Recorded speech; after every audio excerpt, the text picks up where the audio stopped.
Menteri ESDM Bahlil Lahadalia kunjungi proyek RDMP Balikpapan. Sinergi otorita IKN dan perguruan tinggi.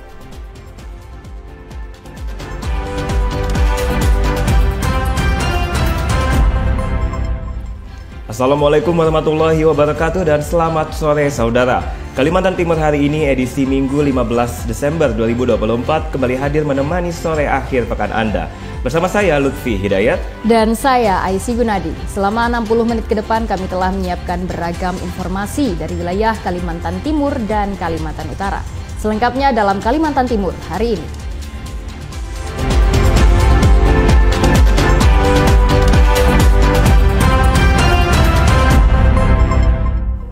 Kita awali informasi yang pertama, Saudara. Menteri Energi dan Sumber Daya Mineral ESDM Bahlil Lahadalia melakukan kunjungan kerja ke proyek Refinery Development Master Plan Kilang Pertamina Balikpapan atau KPB. Dalam kunjungan ini, Bahlil meminta Pertamina untuk segera bisa merampungkan pelaksanaan proyek ini. Menteri Energi dan Sumber Daya Mineral ESDM Bahlil Lahadalia meminta kepada Pertamina untuk segera merampungkan pelaksanaan proyek dengan harapan dapat mengurangi impor minyak dari luar negeri.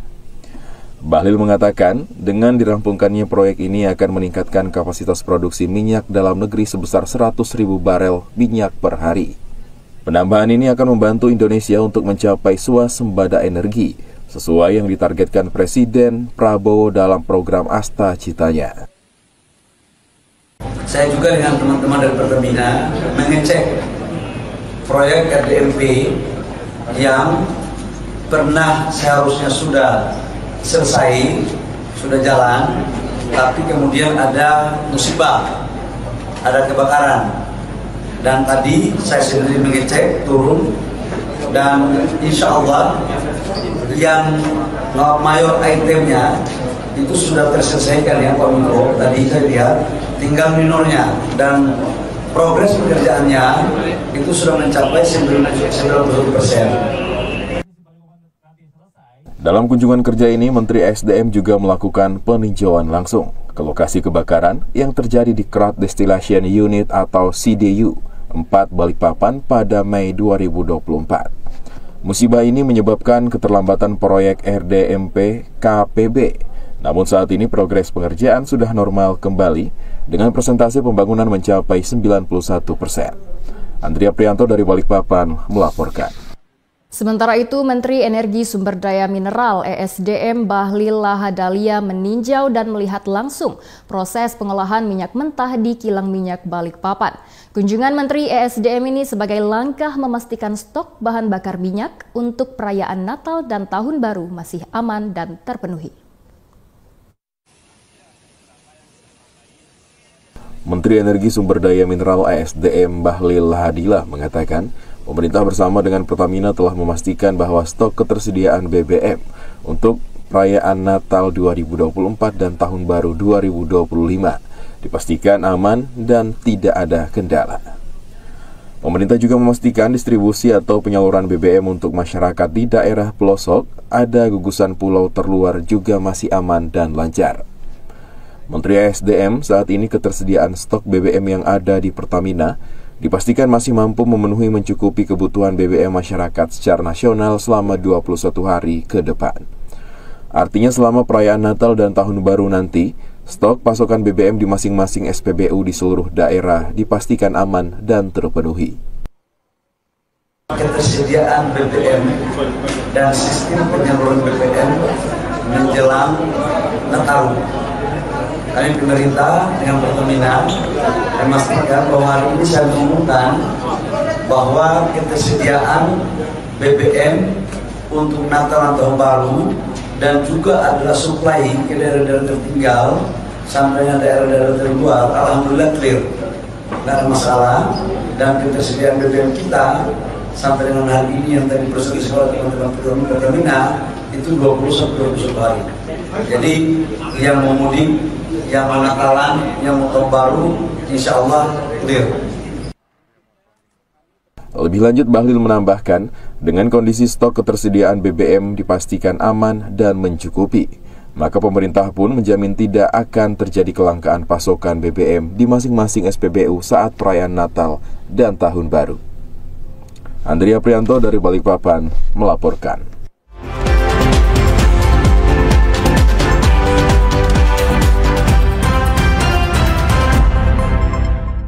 Saudara, selanjutnya kita akan ikuti perkembangan informasi seputar wilayah Ibu Kota Nusantara. Di antaranya mengenai sinergi OIKN bersama perguruan tinggi di Ibu Kota Nusantara. Selengkapnya dalam segmen Nusantara Menyapa.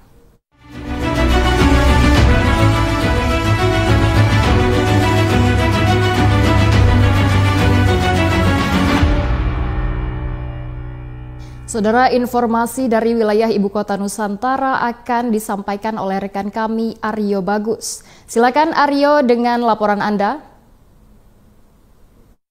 Aisy, terima kasih banyak. Dan informasi pertama untuk sore hari ini, dalam proyek pembangunan Ibu Kota Nusantara, Saudara, Otorita Ibu Kota Nusantara bekerja sama dengan berbagai pihak dan juga bersinergi dengan berbagai pihak untuk mendapatkan analisis dan juga untuk mendapatkan masukan sesuai dengan konsep yang diusung oleh Otorita Ibu Kota Nusantara dalam pembangunan proyek Ibu Kota Nusantara, tidak terkecuali perguruan tinggi.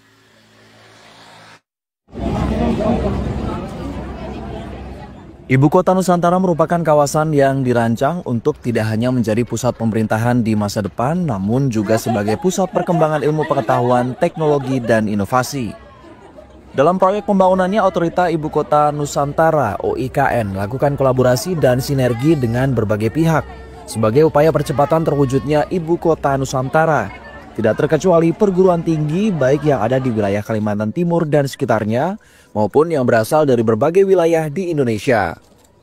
Direktur Pelayanan Dasar Otorita Ibu Kota Nusantara, Suwito, mengatakan, OIKN terus membuka peluang bagi perguruan tinggi dari seluruh Indonesia untuk bekerja sama dalam berbagai bidang. Jadi kita tahu bahwa pembangunan IKN ini akan lebih cepat berproses apabila terlibat semua unsur, ya, termasuk dari perguruan tinggi. Tahu bahwa kompetensi perguruan tinggi memberikan masukan, melakukan analisis serta pengabdian masyarakat itu kita sangat butuhkan untuk pembangunan di IKN. Suwito menambahkan kemampuan keilmuan dari akademisi dan mahasiswa perguruan tinggi merupakan hal penting yang menjadi pondasi kerjasama antara OIKN dan perguruan tinggi, yang diharapkan dapat menjadi bahan masukan dan analisis bagi OIKN dalam pembangunan kawasan Ibu Kota Nusantara. Demikian tim liputan TVRI Nusantara melaporkan. Sementara itu, Saudara, pembangunan kawasan Ibu Kota Nusantara diharapkan dapat membuka peluang besar bagi para mahasiswa untuk berkontribusi dalam proyek pembangunan atau selama proses pembangunan dan juga membuka peluang kerja bagi para mahasiswa sesuai dengan disiplin keilmuan pada masa depan nanti.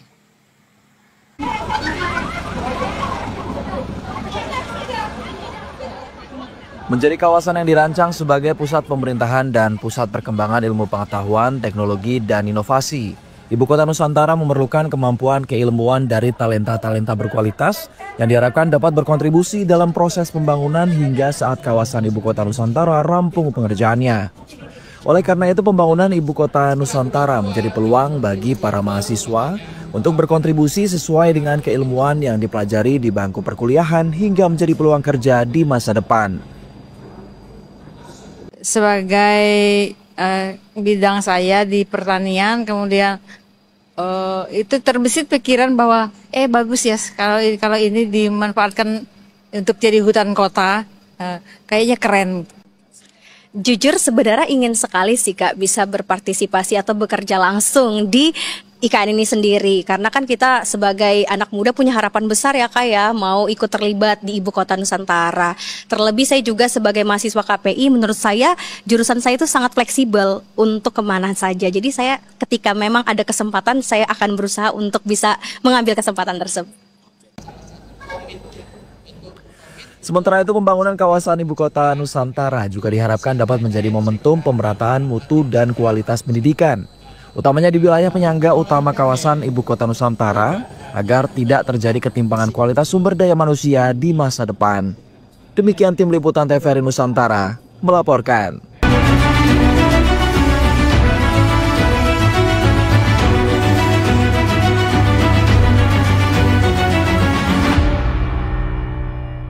Sebelum kami akhiri, saudara, kami informasikan bahwa pukul 3 dini hari tadi terjadi kecelakaan tunggal di Jalan Raya Semboja Sepaku yang merupakan akses masuk dan juga keluar ibu kota Nusantara. Dan pantauan kami di lapangan, evakuasi yang dilakukan oleh tim gabungan telah berhasil dilakukan dan sekitar 3 jam antrian dari kendaraan baik yang menuju ke ibu kota Nusantara ataupun yang meninggalkan ibu kota Nusantara ini berhasil diatasi setelah truk yang tergelincir atau truk bermuatan alat berat ini berhasil dievakuasi oleh tim gabungan. Untuk itu kami imbau Anda yang akan menuju ke kawasan ibu kota Nusantara untuk dapat berhati-hati mengingat medan menuju ibu kota Nusantara bukanlah medan jalan yang mudah begitu.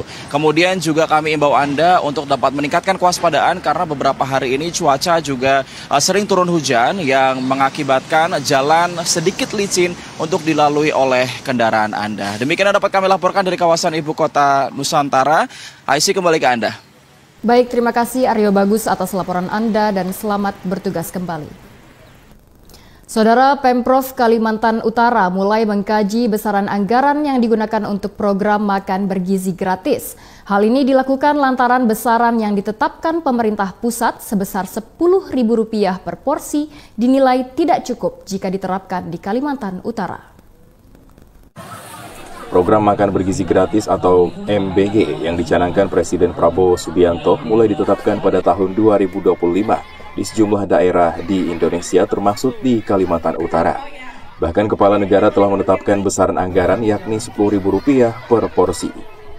Menanggapi hal ini, Gubernur Kalimantan Utara Zainal Arifin Paliwang mengatakan pihaknya siap mendukung program MBG dan akan melakukan pengkajian terhadap biaya yang digunakan untuk menyukseskan program nasional ini. Anggaran sebesar Rp10.000 yang ditetapkan pemerintah pusat dinilai tidak cukup untuk diterapkan di Kalimantan Utara. Lantaran harga kebutuhan bahan pokok di Kalimantan Utara jauh berbeda dengan di daerah lain. Untuk mengakomodir program ini, anggaran yang bersumber dari APBD Kalimantan Utara 2025 berpotensi digunakan.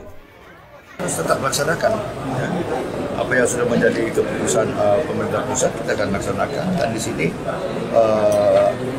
kita lagi berupaya ya, mudah-mudahan APBD Kaltara ini bisa lebih bagus di tahun 2025. Kita lagi hitung dan mudah-mudahan ada tambahan ya, ada tambahan dari pemerintah provinsi.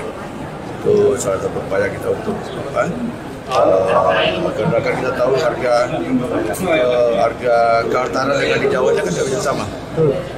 Tapi karena sudah keputusan dari pusat per orang 10.000, kalau untuk Kaltara itu tidak mungkin bisa sesuai dengan visi yang ditentukan kalau tidak ada tambahan. Gubernur Kalimantan Utara mengharapkan dukungan dari seluruh pihak terkait dalam rangka menyukseskan program makanan bergizi gratis di Kalimantan Utara. Muhammad Aras dari Bulungan melaporkan.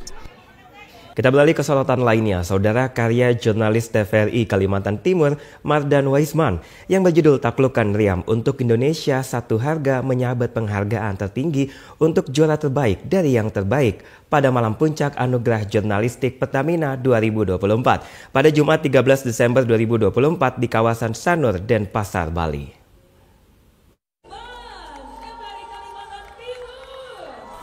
Karya Mardan Waisman terpilih menjadi Best of the Best bersama 24 juara nasional lainnya dan berhasil mengungguli 2.667 karya para jurnalis dari seluruh Indonesia.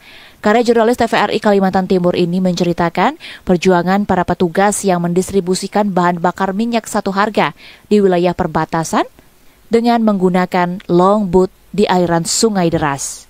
Program BBM Satu Harga merupakan kebijakan pemerintah untuk menyediakan bahan bakar minyak dengan harga yang sama di seluruh wilayah Indonesia, termasuk di daerah terpencil, tertinggal, dan terluar atau 3T. Program ini bertujuan mewujudkan keadilan sosial, pemerataan energi, dan meningkatkan kualitas hidup masyarakat di daerah terpencil. Kontributor TVRI wilayah Kutai Barat dan Mahakam Hulu ini mengatakan peliputan di medan yang ekstrim demi kesejahteraan masyarakat perlu untuk dipublikasikan kepada masyarakat meski ada kekhawatiran karena aliran sungai yang dilalui banyak menyebabkan kapal karam. Jadi disitulah Pertamina dan Indonesia itu hadir untuk memberikan distribusi. Nah, proses distribusi itulah yang saya liput Jadi saya ikutin mereka naik longboat yang begitu sulitnya mereka untuk menjangkau wilayah perbatasan, bahkan harus bertaruh nyawa dengan riam-riamnya yang besar-besar itu, dan bahkan pernah terjadi insiden gitu, insiden di mana longboatnya itu karam sampai korban jiwa gitu. Nah waktu itu saya bilang saya harus dokumentasikan ini karena memang tugas kita di TVRI untuk memberikan informasi kepada masyarakat seluas-luasnya seperti itu. Anugerah Jurnalistik Pertamina merupakan apresiasi Pertamina kepada insan media di seluruh Indonesia dalam mencapai swasembada energi di wilayah operasional Indonesia.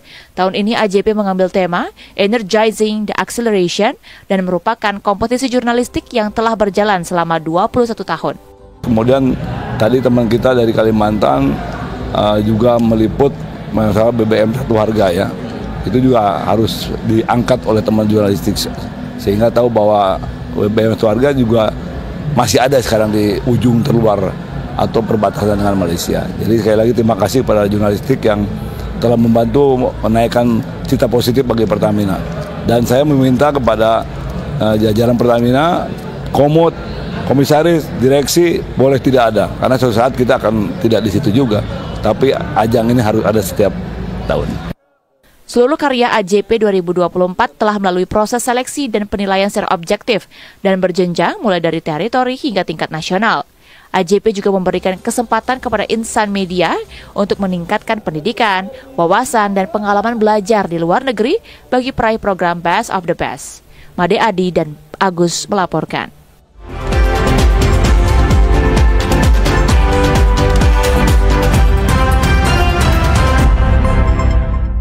Saudara, selanjutnya kami masih akan menghadirkan beragam informasi teraktual untuk Anda. Tetaplah bersama kami di Kalimantan Timur hari ini.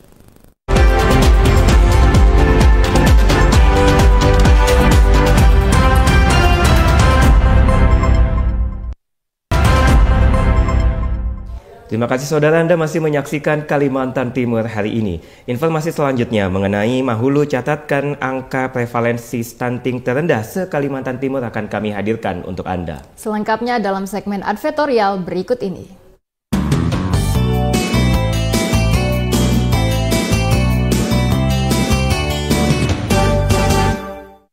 Saudara, Kabupaten Mahakam Ulu berhasil mencatatkan capaian positif di bidang kesehatan. Mahulu menjadi wilayah yang memiliki angka prevalensi stunting terendah di Kalimantan Timur di bawah rata-rata nasional 14%. Kabupaten kota memang Kabupaten Mahakam Ulu merupakan kabupaten terendah dalam artian saat ini Mahakam Ulu prevalensinya sudah di bawah 14%, di mana target nasional sendiri mencantumkan angka 14% target penurunan stuntingnya. Tapi kami tidak berpuas diri. Kenapa? Karena kami sadari mungkin salah satu penyebabnya adalah karena masyarakat Mahakam Ulu memang paling sedikit ya di antara kabupaten kota lain. Jadi kami tidak berpuas diri, kami terus mencoba melakukan pendataan, terutama dari sisi data, karena kami pikir dengan kondisi geografis Mahakam Ulu yang begitu berat, memang permasalahan kami utama itu di masalah data. Jadi kami coba terus memperbaiki, terutama khususnya masalah data. Semoga hasil data yang di bawah 14% itu benar data real, dalam artian memang betul Mahakam Ulu rendah prevalensi stuntingnya, bukan cuma data secara data di atas kertas saja, padahal prevalensinya sebenarnya cukup tinggi. Salah satu langkah yang akan diambil pemerintah Kabupaten Mahakam Ulu untuk menurunkan angka prevalensi stunting di wilayahnya, yakni dengan meningkatkan kualitas pelayanan kesehatan di tingkat desa dengan memperkuat peran posyandu dan juga menggandeng berbagai organisasi non-pemerintah yang bergerak di bidang kesehatan gizi untuk memperluas jangkauan penyuluhan. Pemerintah Kabupaten Mahakam Ulu juga memperkenalkan program inovatif yang dapat membantu masyarakat mengakses makanan bergizi dengan biaya yang terjangkau. Salah satunya dengan memberikan pelatihan kepada masyarakat mengenai cara mengolah bahan pangan lokal yang kaya sebagai bagian dari upaya menurunkan angka stunting. Masyarakat Mahakam Ulu juga diharapkan dapat berperan aktif dalam menjaga kesehatan keluarga, terutama balita dan ibu hamil. Penyuluhan mengenai pentingnya pola makanan sehat dan pemberian makanan pendamping ASI yang bergizi akan terus dilakukan para kader kesehatan. Kedepan, pemerintah Kabupaten Mahakam Ulu berharap dapat mencapai target penurunan angka stunting hingga 11%. Sekaligus, mempertahankan angka prevalensi stunting yang lebih rendah dari rata-rata nasional. Upaya ini akan terus dipantau dan dievaluasi setiap tahun untuk memastikan keberlanjutan dan keefektivitasnya. Dengan komitmen dan kolaborasi yang kuat antara pemerintah, masyarakat, dan berbagai pihak terkait, Mahakam Ulu diharapkan bisa menjadi contoh bagi daerah lain dalam mengatasi permasalahan stunting, serta mewujudkan generasi yang lebih sehat dan lebih cerdas di masa depan. Auzan Gisam dari Samarinda melaporkan.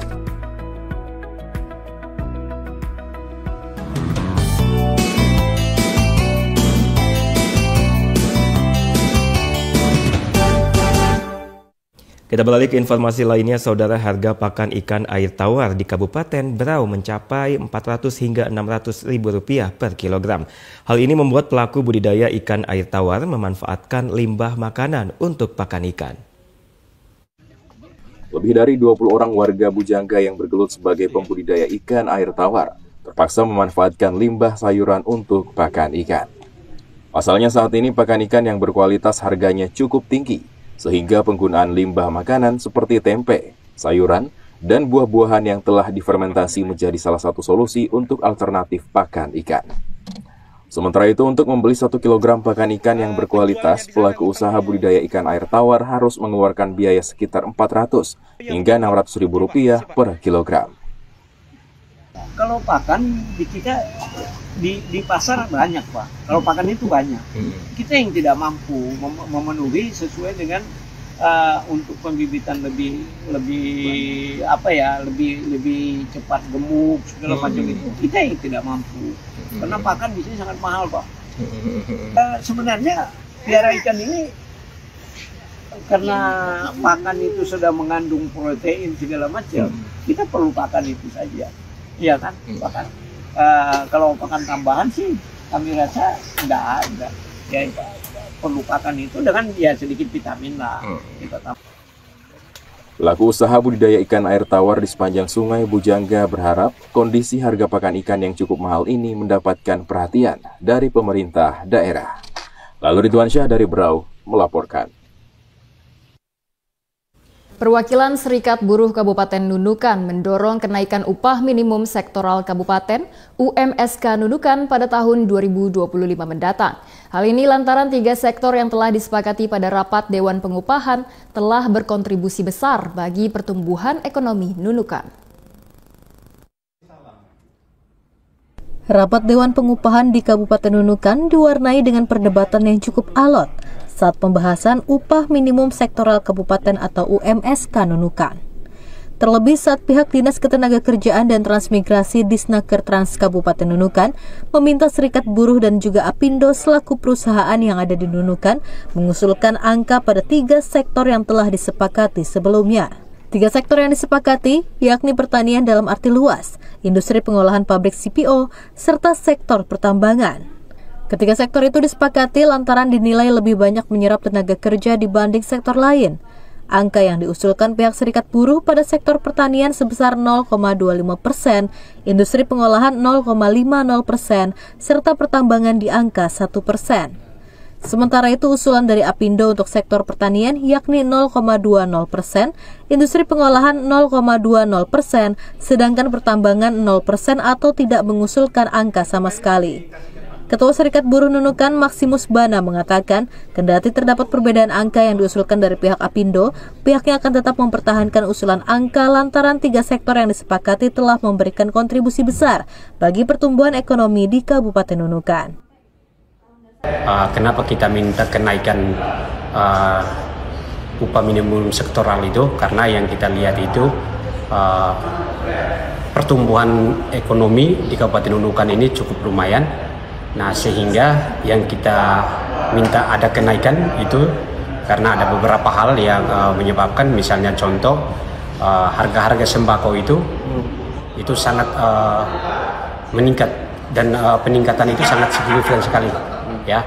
Bahkan sebelum kita mendengar bahwa ada kenaikan dari pemerintah atau dari Dewan Pengupahan, itu sembako sudah naik, ya sudah naik. Nah, sehingga itu yang bisa membelaterai kami untuk menaikkan UMK sektoral ini. Lantaran terdapat perbedaan angka yang diusulkan, pihak Disnaker Trans Nunukan memutuskan untuk mengambil angka tengah dari masing-masing usulan kedua belah pihak, yakni sektor pertanian sebesar 0,23%, industri pengolahan 0,35%, serta pertambangan 0,50%. Ahmad Albar dari Nunukan melaporkan. Saudara, dalam mengembangkan potensi siswa, Sekolah Dasar Negeri 16 Samarinda menggelar kegiatan inovatif berbasis proyek penguatan profil pelajar Pancasila atau P5. Para siswa menampilkan hasil karya dan kostum dari bahan daur ulang serta jajanan tradisional yang sehat.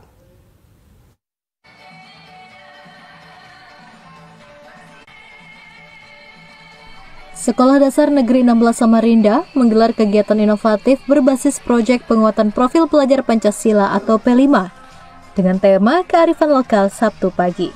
Acara ini menjadi langkah awal sekolah dalam implementasi kurikulum merdeka yang bertujuan menumbuhkan kreativitas, kepercayaan diri, dan kepedulian terhadap budaya lokal serta lingkungan di kalangan siswa. Kepala SD Negeri 16 Jamrut Maningsih mengatakan, kegiatan ini dirancang untuk menggali potensi setiap siswa melalui berbagai aktivitas kreatif.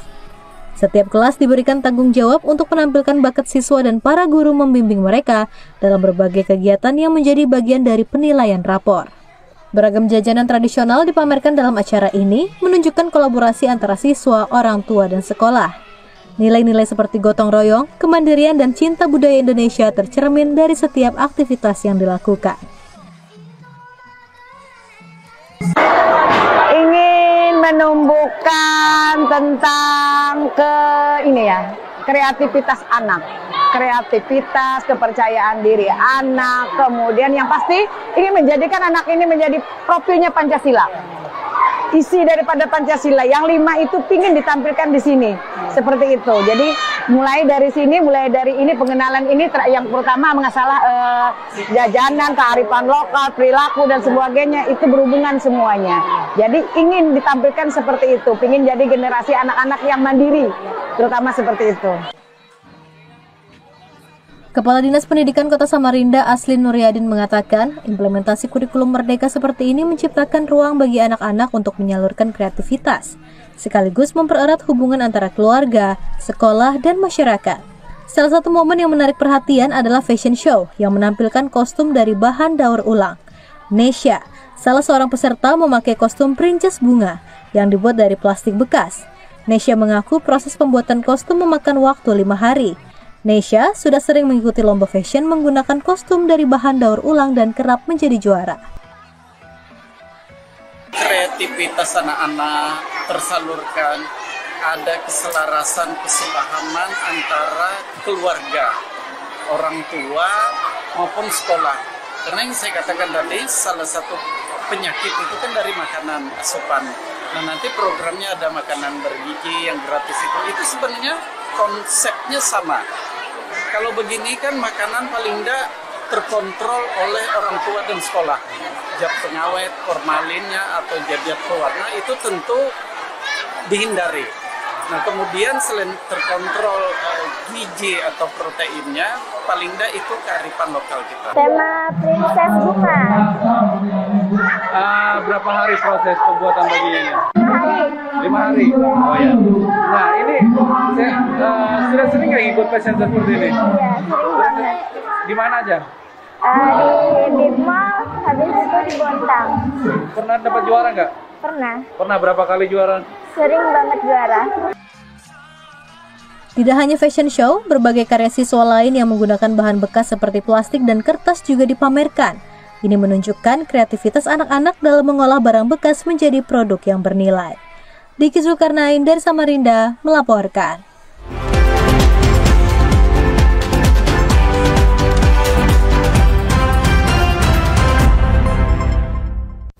Saudara, menjelang perayaan Natal tahun 2024 dan Tahun Baru 2025, Kepolisian Daerah Polda Kalimantan Timur melakukan persiapan jelang pengamanan Nataru. Persiapan pengamanan ini dilakukan untuk memastikan momen Nataru di seluruh wilayah Kalimantan Timur dapat berjalan aman, lancar, serta kondusif. Bagaimana persiapan pengamanan yang dilakukan Polda Kaltim jelang Nataru? Informasi selengkapnya akan dibahas dalam fokus redaksi berikut ini.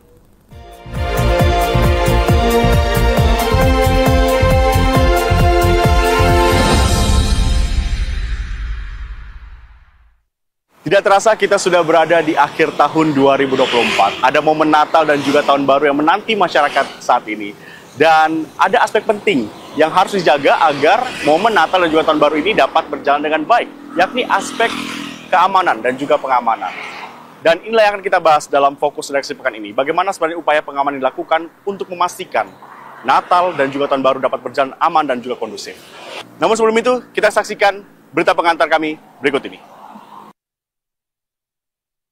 Jelang perayaan Natal tahun 2024 dan menyambut Tahun Baru 2025, Kepolisian Daerah Polda Kalimantan Timur melakukan persiapan pengamanan pada pertengahan bulan Desember mendatang. Polda Kaltim akan menggelar operasi lilin yang bertujuan untuk memastikan umat Kristiani dapat melaksanakan perayaan Natal dan seluruh masyarakat dapat menjalani pergantian tahun yang baru dengan suasana yang aman, nyaman, dan kondusif. Sejumlah upaya pengamanan yang dilakukan Polda Kaltim yakni melaksanakan operasi lilin, melakukan patroli ke sejumlah tempat keramaian, dan melakukan pengamanan pada sejumlah gereja di Kalimantan Timur. Patroli juga dilakukan pada sejumlah titik rawan untuk memastikan kelancaran arus lalu lintas selama Nataru nanti. Dalam kegiatan patroli, petugas kepolisian juga akan mengerahkan anjing pelacak yang berkolaborasi dengan satuan lainnya di Polda Kaltim untuk melakukan sterilisasi tempat ibadah. Saat ini, sejumlah personel juga akan disiapkan, termasuk lokasi pos-pos pengamanan, khususnya di tempat berkumpulnya masyarakat. Tim Liputan TVRI Kalimantan Timur melaporkan.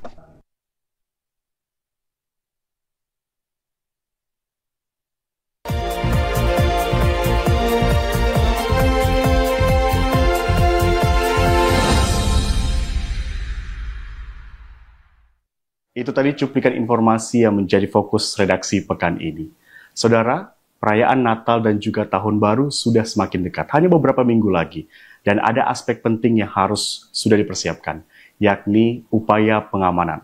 Hal ini untuk memastikan momen Natal dan juga Tahun Baru dapat berjalan aman, lancar, dan juga kondusif.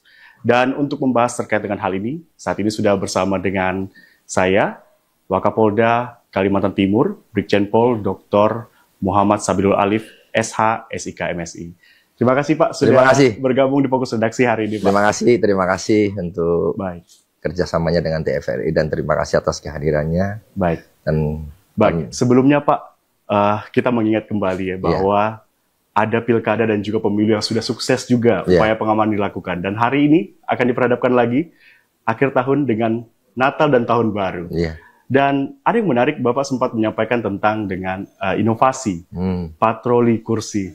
Boleh dijelaskan Pak, apa sebenarnya patroli kursi ini Pak? Jadi pertama-tama tentunya saya menyampaikan apresiasi sebesar-besarnya kepada seluruh anggota yang melaksanakan kegiatan pengamanan Pilkada tahun 2024 di jajaran wilayah hukum Polda Kaltim.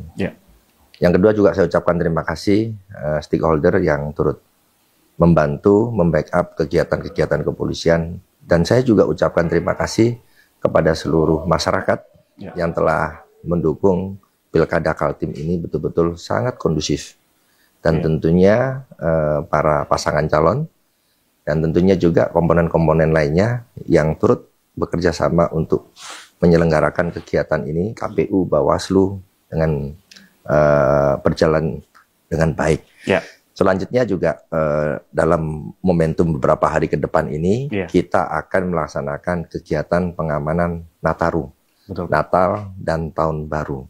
Ada beberapa hal penting yang menjadi objek pengamanan dalam kegiatan pengamanan Nataru ini. Yang pertama adalah orang. SDM-nya. Yang kedua adalah lokasi. Yang ketiga adalah barang. Dan yang keempat adalah kegiatan. Orang dalam pengamanan Nataru ini yang perlu diamankan adalah orang-orang yang akan melaksanakan kegiatan ibadah di gereja-gereja. Ada kurang lebih sekitar 950 gereja di wilayah hukum Polda Kaltim ini yang harus diamankan. Dan setiap gereja ini tentunya akan banyak orang yang akan datang. Inilah yang akan kita amankan, orang. Yang kedua adalah kegiatan. Kegiatan yang kita amankan nanti ini adalah kegiatan-kegiatan yang misa Natal dan kegiatan ibadah Natal lainnya. Ya, terkait orang juga saya kembali lagi, bukan hanya orang yang akan melaksanakan kegiatan ibadah, tapi orang yang akan berkegiatan di terminal, di pelabuhan, di bandara, di pusat perbelanjaan, di objek wisata, dan lokasi-lokasi pergantian tahun yang malam tahun baru itu sangat-sangat ramai. Ya. Ini harus kita amankan orang-orangnya ini. Nah, kembali lagi kegiatannya adalah orang yang akan melaksanakan ibadah, orang yang akan melaksanakan baik yang mau mudik maupun menikmati liburan, dan termasuk orang yang melaksanakan kegiatan di pelabuhan, di pusat perbelanjaan, di objek wisata. Jangan sampai nanti ya pengalaman saya pada saat menjabat Kapolres di Jember, yang itu ada pesisir pantainya cukup panjang, di daerah Banten juga, di Cilegon juga cukup pandang, dan di sini juga ada pantainya. Ini nanti ada korban, ada korban orang tenggelam, korban anak-anak yang tidak bisa terselamatkan. Nah, ini perlu pengawasan nih. Makanya hal penting nanti anggota saya sampaikan, tentunya ini atas izin Bapak Kapolda, untuk melakukan kegiatan-kegiatan publik sosialisasi kepada publik untuk mensosialisasikan keamanan yang paling diutamakan. Bahkan nanti kalau ombaknya besar juga, kita larang mereka untuk mendekat berada di pesisir itu. Kita larang untuk berenang dan kegiatan. Karena apa? Demi kebaikan. Demi kebaikan. Di sisi lain kita juga amankan dari sisi polair, patroli perairan terus-menerus. Ya, patroli dan terus-menerus menyampaikan, awas, hati-hati, jaga anaknya. Nah, ini sering terjadi, ini yang kadang-kadang lalai dan ada korban. Kita dalam situasi yang bahagia, situasi yang senang, situasi yang tentunya bisa kita nikmati kebahagiaan ini, tiba-tiba harus merasakan ketidakbahagiaan tersebut. Nah, ini orang-orang yang akan melaksanakan, termasuk kegiatan-kegiatan yang akan nantinya di pusat perbelanjaan. Pusat perbelanjaan pasti akan ramai. Ya, ada panic buying juga di sana. Ada panic buying juga. Takut kehabisan. Karena ada diskon dan sebagainya. Dan malam pergantian tahun ini yang paling puncak kegiatannya. Puncak kegiatannya adalah pergantian malam tahun. Orang-orang yang akan kita amankan inilah. Jangan sampai ada satu menggunakan bahan peledak, mercon dan sebagainya yang sifatnya berlebihan dan dilarang. Selanjutnya orang-orang ini juga harus kita awasi tertib lalu lintasnya. Jangan sampai malam tahun baru justru digunakan untuk kegiatan-kegiatan, aktivitas-aktivitas yang berbahaya, melanggar yang berakibat fatal. Contoh balap liar. Ya, pasti banyak balap liar. Contoh juga mungkin melaksanakan kegiatan-kegiatan sifatnya yang dilanggar, narkoba dan sebagainya. Ya, ini. Terus selanjutnya adalah lokasi. Lokasi yang akan kita amankan yaitu nantinya tentunya pertama adalah gereja. Yang kedua adalah terminal, kurang lebih ada 10, dan pelabuhan ada 15 lokasi pengamanan. Bandara nanti ada 8. Di situ juga ada pos pengamanan, pusat perbelanjaan ada kurang lebih 46 lokasi, dan objek wisata kurang lebih sekitar 88 lokasi kalau tidak salah ya. Dan lokasi nanti yang sudah kita identifikasi untuk kegiatan pergantian tahun ada kurang lebih 62 lokasi. Nah, ini. Sedangkan untuk barang yang akan kita awasi nanti itu barang-barang yang dibawa para jamaah pada saat ke gereja. Jadi mohon maaf pada saat nanti para jamaah yang akan melaksanakan ibadah baik misa Natal atau kegiatan-kegiatan ibadah lainnya, kita periksa. Kita tahu bahwa setiap tahun di akhir tahun selalu ada isu-isu terorisme, isu-isu yang hal-hal yang tentunya membuat satu teror kepada masyarakat untuk menimbulkan satu keresahan. untuk menimbulkan hal yang bersifat teror kepada masyarakat. Contoh, ada isu bom.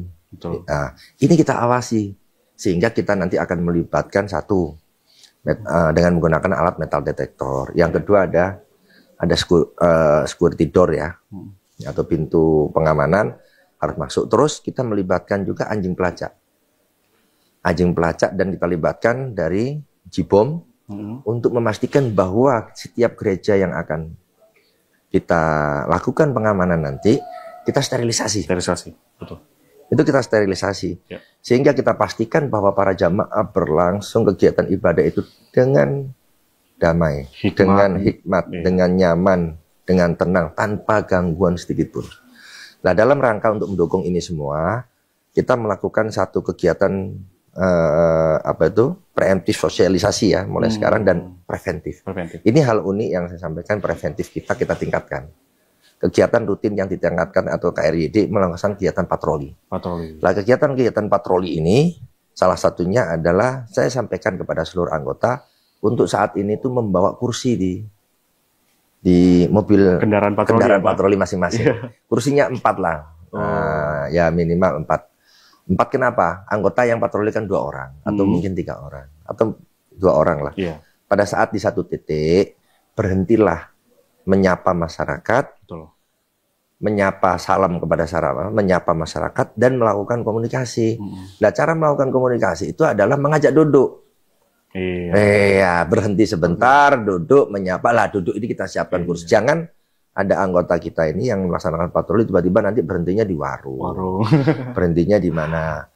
Yang penting pada saat koperasi itu, pada saat melaksanakan patroli itu adalah kegiatan sambang, ya, pendekatan dan melakukan komunikasi. Komunikasi itu kan dengan cara yang duduk dan bisa beberapa saat, sehingga pada saat melakukan patroli itu bisa juga melakukan sapaan dan komunikasi dengan masyarakat. Itu yang paling terpenting, sehingga saya namakan patroli kursi lah. Ini inovasi yang sangat menarik sekali. Ya, ini inovasi yang sangat murah, mudah, simple ya Pak ya? Simple dan langsung manfaatnya itu dapat dirasakan oleh masyarakat.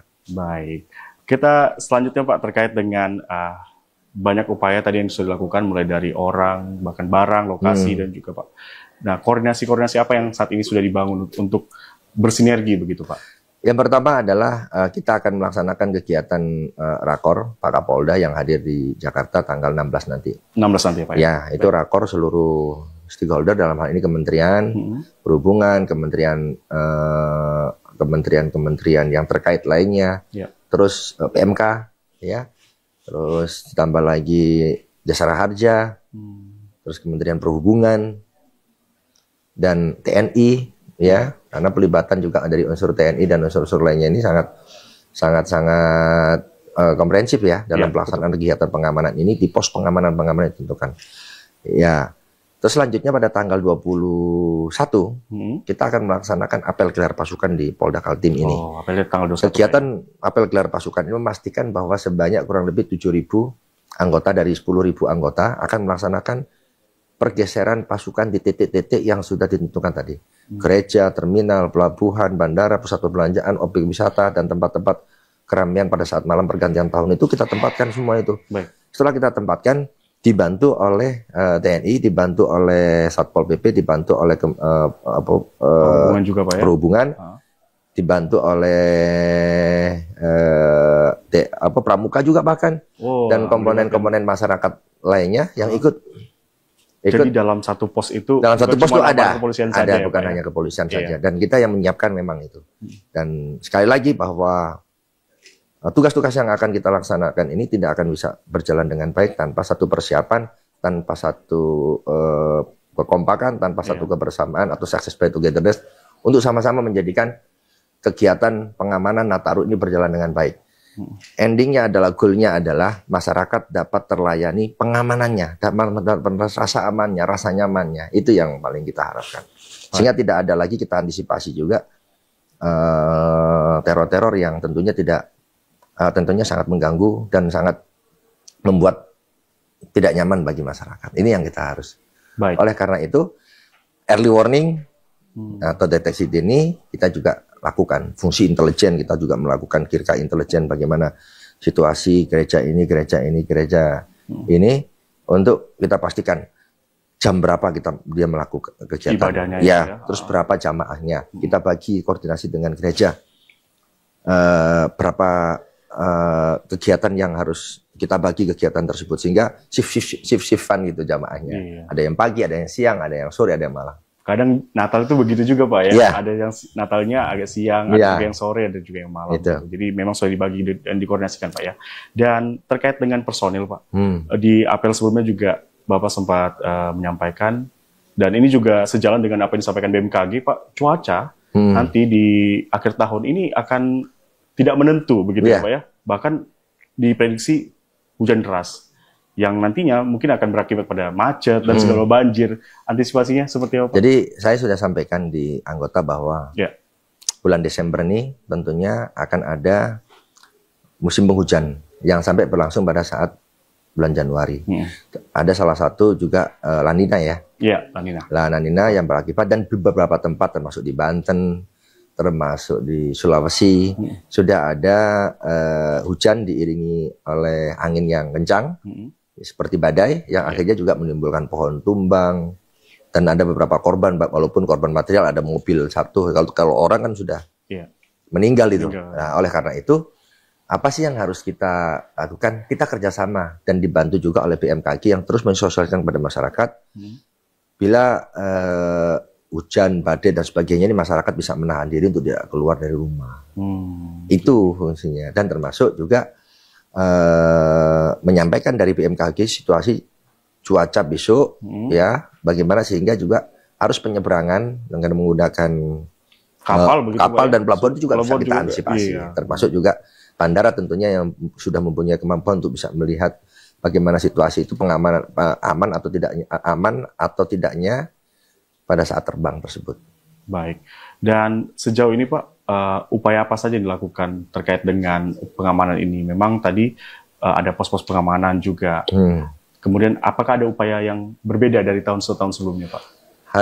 Tahun ini ya, tahun ini atas arahan Bapak Kapolda juga, dari 7.000 anggota yang melaksanakan pengamanan nanti, beliau fokus kepada masyarakat yang akan melaksanakan kegiatan ini fokus betul-betul selain keamanan, fokus juga kenyamanan. Disampaikan pada seluruh anggota bahwa kegiatan ini dilaksanakan secara humanis, secara simpatik. Jangan menonjolkan hal yang bersifat kaku, tapi yang bersifat fleksibel. Nah, itu yang berbeda. Yang kedua, kita melaksanakan kegiatan ini dengan patroli antar pospam. Jadi dengan menggunakan mobil patroli dari bergeser ke pospam itu melaksanakan patroli terus dan sambung estafet. Namanya patroli estafet. Oh, ini tadi ada patroli kursi, sekarang ada patroli estafet. Patroli estafet. Patroli estafet itu untuk memastikan bahwa semua jalur semua jalur dari pos satu ke pos yang lain itu betul-betul aman. Yang kedua, kita tahun ini juga kita sudah lengkapi ke HT yang sangat bisa point to point, bisa di segala medan dan bisa di segala medan. Dan termasuk kita gunakan kemarin pada saat pengamanan 17 Agustus di IKN.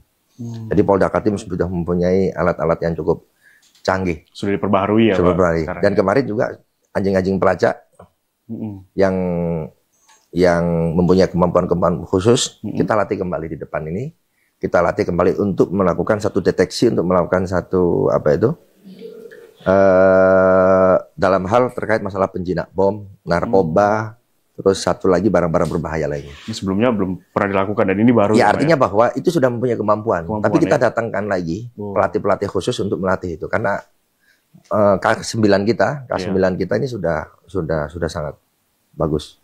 Terakhir untuk harapan yang ingin disampaikan khususnya kepada masyarakat di akhir tahun ini ada yang unik-unik ya Pak? Harapan yang ingin saya sampaikan kepada masyarakat, Polda Kaltim mengucapkan terima kasih atas dukungan kerjasamanya yang diberikan masyarakat selama ini, sehingga situasi kondisivitas khususnya selama 1 tahun terakhir ini betul-betul situasi Kamtibmas berjalan dengan baik. Khususnya ada momentum kegiatan di IKN pada saat tahun kemarin, tahun saat ini ya. Betul. Itu support dukungan masyarakat masyarakat Kaltim ini sangat-sangat luar biasa termasuk pemerintah daerah dan dukungan dari TNI kepada Polda Kaltim. Saya berharap untuk pergantian tahun atau menjelang akhir tahun ini dengan meningkatnya kegiatan masyarakat dapat menjaga dirinya, ya, melaksanakan kegiatannya dengan baik. Tentunya harapannya situasi betul-betul aman, tidak ada permasalahan apapun. Itu yang ingin saya sampaikan. Baik, terima kasih Pak sudah bergabung bersama kami. Dan saya sampaikan juga untuk seluruh anggota selamat bertugas. Dan untuk rekan-rekan media juga selamat meliput kegiatan akhir tahun ini dan malam pergantian tahun dan kegiatan Natal ini tentunya dengan selamat. Ya, kita dapat bersinergi bersama-sama ya Pak ya. Terima kasih. Terima kasih Pak sudah hadir di Fokus Redaksi hari ini.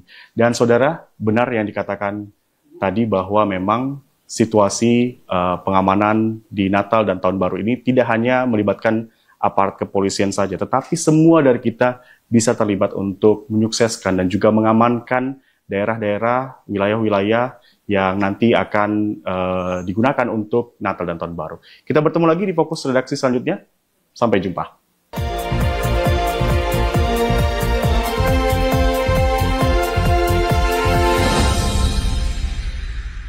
Saudara, bagi Anda yang baru saja bergabung bersama kami, berikut kami hadirkan ringkasan berita utama Kalimantan Timur hari ini. Di antaranya berita mengenai Menteri ESDM kunjungi proyek RDMP Balikpapan.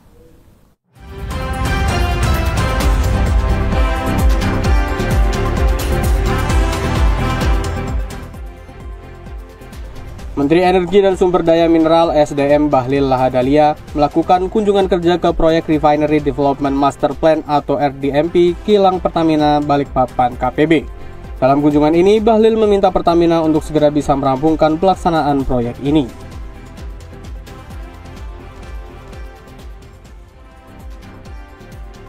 Dalam proyek pembangunan Ibu Kota Nusantara, Otorita Ibu Kota Nusantara bersinergi dengan berbagai pihak untuk mendapatkan analisis dan masukan terkait pembangunan kawasan IKN tidak terkecuali perguruan tinggi.